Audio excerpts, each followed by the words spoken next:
Hello बच्चों। जो बच्चे अभी क्लास 10 से 11th में शिफ्ट हो रहे हैं और जेईई 2028 की प्रिपरेशन कर रहे हैं, उन बच्चों को क्लास 11th के टॉपिक्स किस सीक्वेंस के अंदर पढ़ने चाहिए और किन-किन टॉपिक्स में किन-किन बातों का ध्यान रखना चाहिए, मैं इस छोटे से वीडियो के साथ डिस्कस करूँगा।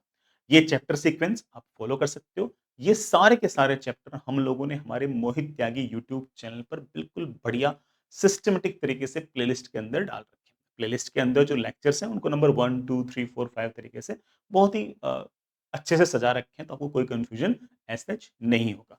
प्लेलिस्ट पर ध्यान ज़्यादा दीजिएगा क्योंकि हमारे जो लेक्चर्स हैं वो हो सकता है कि सर्चिंग के अंदर ना आए, बट प्लेलिस्ट से पढ़ना बिल्कुल आसान है, ईज़ी है। जो भी आपकी शंकाएँ होंगी, मैं इस वीडियो के थ्रू बताने की कोशिश करूँगा। फिर भी अगर आप मुझसे कोई बात पूछना चाहो तो कमेंट बॉक्स में लिखना, we will try to reply. आपको स्पेसिफिक कोई बात पूछनी हो, कोई मेंटरशिप आपको लेनी हो, कोई हमसे बात पूछनी हो, हमारे टीचर से अगर कोई डिस्कशन करना हो, तो इसी वीडियो के डिस्क्रिप्शन और पिन कमेंट के अंदर एक मेंटरशिप का गूगल फॉर्म होगा। अगर आप उसको फिल करोगे तो हम और हमारी टीम आपके साथ किसी गूगल चैट के साथ आपसे बात कर लेंगे या फिर गूगल किसी ऑडियो के थ्रू आपसे बात कर लेंगे। ठीक? तो चलिए स्टार्ट करते हैं। क्लास 11th का जो सबसे पहला टॉपिक मेरे ख्याल से जो आपको पढ़ना चाहिए that should be mathematical tools.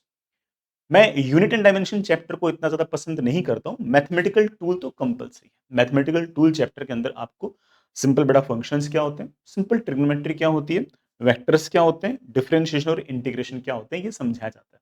इसमें से मोस्टली टॉपिक वो हैं जो आपके क्लास 12th के अंदर मैथमेटिक्स को आपको पढ़ाया जाएगा। लेकिन ऑफ कोर्स उतना तो वेट बेटा ऑफ कोर्स फिजिक्स वाला टीचर कैसे करेगा? उसको तो आपको बस 1 महीने बाद ही सवाल करवाने हैं काइनेमेटिक्स के, न्यूटन्स लॉ ऑफ मोशन के। तो उसमें मैथमेटिक्स की आवश्यकता तो होगी, तो वो मैथमेटिक्स में ऑफ कोर्स आपको पढ़ानी पड़ेगी और वो हम आपको एक basic idea mathematical tool chapter से देंगे।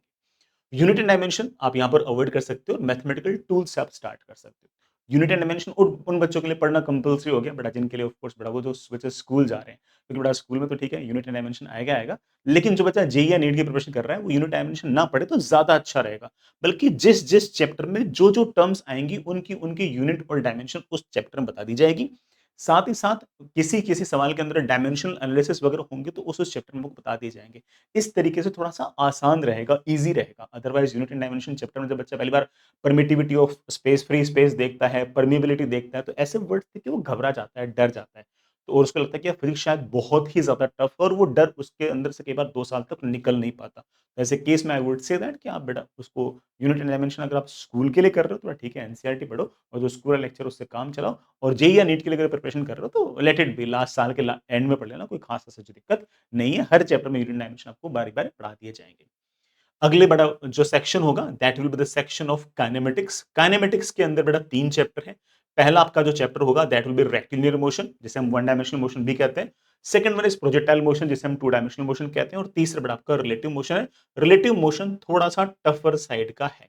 मैं फिर से इस बात को रिपीट करता हूँ। रिलेटिव मोशन पढ़ने से पहले एक बार ना वेक्टर्स का रिवीजन ज़रूर कर लें। वेक्टर अच्छे से आता हो, खास तौर से वेक्टर्स का एडिशन और सब्ट्रैक्शन अगर अच्छे से आता हो तभी बेटा रिलेटिव मोशन आपको समझ में आ पाएगा और रिलेटिव मोशन अगर मान लो कभी पूरा ना समझ में आ पाए तो कोई दिक्कत नहीं, बिल्कुल रिलैक्स रहें। जेईई के अंदर ऐसा नहीं कि रिलेटिव मोशन के वो बहुत ज़्यादा सवाल पूछते हो। अगर आपको 50% से अगर ज़्यादा चीज़ें समझ में आ गई है ना, तो आप बड़े आराम से चिल रहें, कूल रहें, है ना? परेशान ना हो, आप अगला चैप्टर स्टार्ट कर सकते हैं। नेक्स्ट इज बेटा प्रॉपर मैकेनिक्स स्टार्ट हो रही है। उसमें सबसे पहला जो chapter that is Newton's laws of motion. NCERT में तो सिर्फ Newton's laws of motion chapter है। अपन ने बेटा अलग-अलग प्लेलिस्ट बना रखी है। Newton's laws of motion and friction थोड़े से अच्छे टॉपिक है, थोड़े से टफर काइंड ऑफ टॉपिक है, but again they are very interesting. Next is little bit easier than that that is बेटा वर्क पावर एंड एनर्जी अगला चैप्टर है। Work power energy again Newton's laws of motion की तरह बहुत ही fundamental topic है। इसमें जो भी हम कॉन्सेप्ट पढ़ते हैं वो पूरे साल भर इवन अगले साल हमारे बहुत बार अलग-अलग चैप्टर्स में काम आते रहते हैं। नेक्स्ट इज जो अगला चैप्टर है बेटा that will be circular motion and again बेटा सर्कुलर मोशन जो है उसके अंदर काफी सारे वर्क पावर एनर्जी के प्रीरिक्विजिट्स रहेंगे। जैसे टोटल मैकेनिकल एनर्जी कंजर्वेशन हो गई या वर्क एनर्जी थ्योरम हो गई। इस तरह के कॉन्सेप्ट बेटा सर्कुलर मोशन के अंदर काम आएंगे। तो वर्क पावर एनर्जी के अंदर एक्सपर्टीज होगा तभी बेटा अपन सर्कुलर मोशन को स्टार्ट कर पाएंगे। The next topic is centre of mass. Centre of mass is little bit on the again tougher side, थोड़ा सा अच्छा टॉपिक है।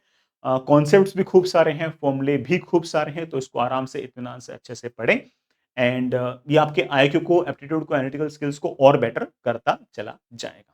The next one is one of the most toughest topic that is बड़ा rotational motion या फिर rigid body dynamics. It is undoubtedly बड़ा मेरे ख्याल से शायद toughest of all the topics, बल्कि मैं तो कहूँगा फिजिक्स, केमिस्ट्री, मैथ्स तीनों के चैप्टर्स को अगर तीनों में अगर देखें तो तीनों के सारे चैप्टर मेरे ख्याल से सबसे टफ टॉपिक जो होगा वो रोटेशनल मोशन ही होगा।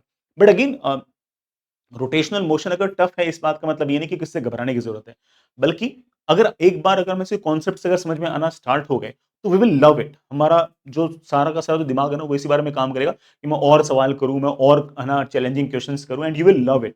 तो ऑल डिपेंड्स ऑन कि है ना कि है ना हम इसके साथ ज़्यादा से ज़्यादा टाइम स्पेंड करें और आरबीडी अगर एक बार समझ में आना स्टार्ट हो गया, अगर कॉन्सेप्ट्स हमारे क्लियर हो गए, तो बड़ा आराम से हमारा काम बन जाएगा। इसके बाद बड़ा अगला टॉपिक है सिंपल हार्मोनिक मोशन एंड इसको हम बड़ा एसएचएम से भी बोलते हैं। ये एक तरीके से बड़ा मैकेनिक्स का आप है ना जो फॉर्मल मैकेनिक्स से बड़ा उसका आप एक तरीके से लास्ट टॉपिक मान सकते हो। सिंपल हार्मोनिक मोशन में बड़ा आरबीडी के और सेंटर ऑफ मास के और बड़ा न्यूटन लॉ ऑफ मोशन वगैरह के कॉन्सेप्ट जो होंगे वो बड़े आराम से यूज आएंगे। नेक्स्ट बड़ा आप स्टार्ट कर सकते हो फ्लूइड मैकेनिक्स। ठीक है? फ्लूइड मैकेनिक्स अगेन बड़ा थोड़ा-सा अगेन टफ टॉपिक है, थोड़ा समय लगेगा, बातें बहुत सारी हैं, है ना? और उनके साथ अगर टाइम स्पेंड करोगे तो थोड़ा-सा अच्छे से आपको समझ में आएगा। फिर बेटा 3 छोटे-छोटे टॉपिक हैं विस्कोसिटी, इलास्टिसिटी और सरफेस टेंशन। ये मैंने बेटा ऐसे स्पेसिफिक नाम लिख दिए, वैसे बेटा प्रॉपर्टीज ऑफ मैटर नाम से बेटा आपको है ना इनके चैप्टर्स मिल जाएँगे एनसीईआरटी के अंदर, प्रॉपर्टीज ऑफ मैटर। जो अगला चैप्टर बेटा आपको पढ़ने हैं वो आपके हीट सेक्शन से हैं। हीट सेक्शन में बेटा कैलोरीमेट्री एंड थर्मल एक्सपेंशन पढ़े, उसके बाद बेटा थर्मोडायनामिक्स पढ़े। थर्मोडायनामिक्स में बेटा वैसे अगर स्पेसिफिकली कहूं तो पहले केटीजी है और उसके बाद थर्मोडायनामिक्स है, लेकिन दोनों को मिला के अपन थर्मोडायनामिक्स कह सकते हैं। वैसे बेटा थर्मोडायनामिक्स से एक चैप्टर और रहता है दैट इज हीट ट्रांसफर। मैं मोस्टली बच्चों को बोलता हूं कि हीट ट्रांसफर 11th क्लास में ना पढ़े बल्कि 12th क्लास में करंट इलेक्ट्रिसिटी के बाद पढ़े। उसके बाद बेटा वेव्स का सेक्शन है, पहले बेटा वेव्स ऑन स्ट्रिंग और उसके बाद बेटा आपके पास साउंड वेव्स, ये दो चैप्टर बेटा आपको पढ़ने हैं। साउंड वेव्स के अंदर बेटा एक डॉपलर नाम से एक सेक्शन होगा, डॉपलर नाम से बेटा एक सब टॉपिक होगा। ये डॉपलर वाला जो सेक्शन होगा ये बेटा सिर्फ और सिर्फ एडवांस वाले बच्चों के लिए है। मेंस के अंदर बेटा डॉपलर वाला जो सेक्शन है वो अब बेटा सिलेबस के अंदर नहीं है। मैंने तो पूरा ही पढ़ा रखा है, बट बेटा जो अच्छा सिर्फ और सिर्फ मेंस की पढ़ाई कर रहा हूं वो अगर डॉपलर वाला सेक्शन अगर छोड़ देगा बिल्कुल लास्ट में तो कोई दिक्कत ऐसा नहीं है। एक टॉपिक और है बेटा that is a gravitation. Gravitation में क्लास 11th में अगेन यही कहूंगा कि जो बच्चा रेगुलर स्कूल गोइंग है बेटा वो स्कूल के जो क्लास नोट्स हैं उनसे काम चलाएं। लेकिन जो बच्चा जेई की प्रिपरेशन कर रहा है मैं उसको स्ट्रांगली कहूंगा कि क्लास 11th के अंदर ग्रेविटेशन जैसे चैप्टर के अंदर अपने हाथ ना जलाएं, बल्कि उसको 12th के इलेक्ट्रोस्टैटिक्स के बाद में पढ़ें। ऐसा करते ही आपका कम समय के अंदर बेटर समझ में आएगा। और क्या चाहिए लाइफ के अंदर कि ग्रेविटेशन जैसा अच्छा इंपॉर्टेंट टॉपिक, टफ टॉपिक ज्यादा समझ में आ रहा है और कम समय में समझ में आ रहा है, सिर्फ इसलिए कि हमने उसको इलेक्ट्रोस्टैटिक्स के बाद में पढ़ा। तो ठीक बेटा, जो बच्चे स्कूल जा रहे हैं बेटा वो ग्रेविटेशन अपने स्कूल वाले नोट से कर लें, और जो बच्चे बेटा ऑफ कोर्स है ना जो जेईई या नीट की प्रिपरेशन कर रहे हैं वो इलेक्ट्रो पढ़ने के बाद ग्रेविटेशन करोगे, बिल्कुल एकदम फ्री फ्लो सारा सारा बिल्कुल मामला रहेगा। ठीक है बेटा?